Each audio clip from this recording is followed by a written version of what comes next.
Death toll climbs to 156 still missing at collapsed Florida building.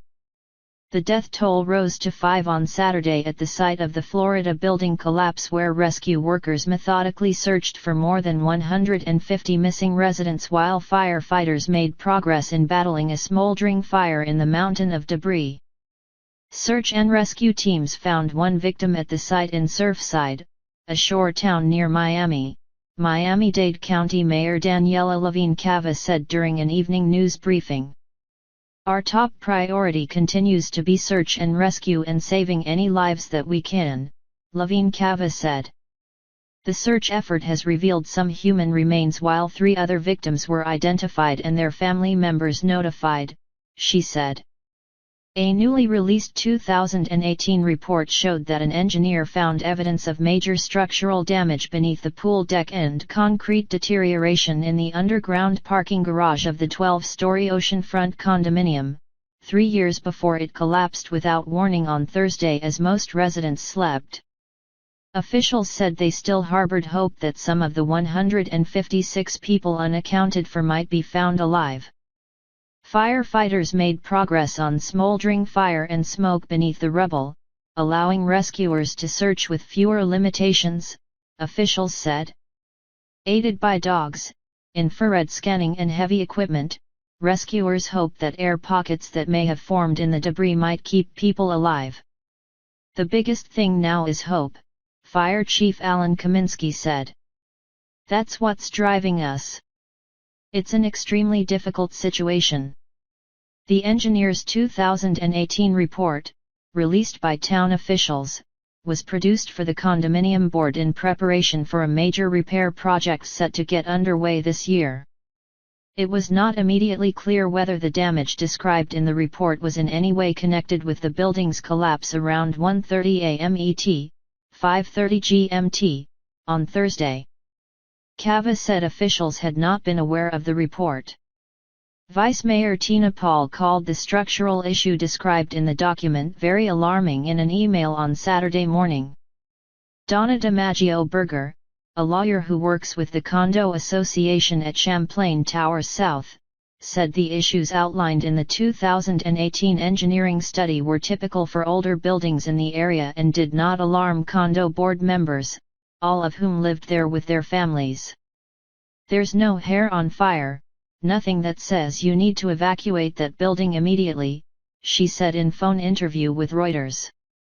She added that the board had taken out a $12 million line of credit to pay for the repairs and asked owners to pay $80,000 each.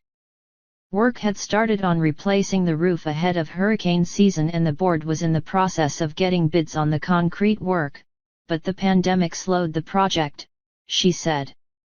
Berger said one of the board members was still missing following the collapse. Major structural damage. The engineer, Frank Morabito, warned that the waterproofing installed below the pool deck had failed due to a major error in design. "The failed waterproofing is causing major structural damage to the concrete structural slab below these areas," he wrote. "Failure to replace the waterproofing in the near future will cause the extent of the concrete deterioration to expand exponentially." In addition, Morabito said concrete columns, beams, and walls in the garage were showing abundant cracking, including areas underneath the pool with exposed, deteriorating rebar.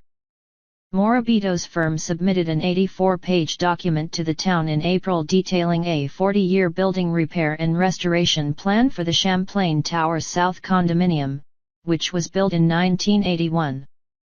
The condominium was preparing to go through recertification this year, a safety requirement for buildings 40 years of age in Florida.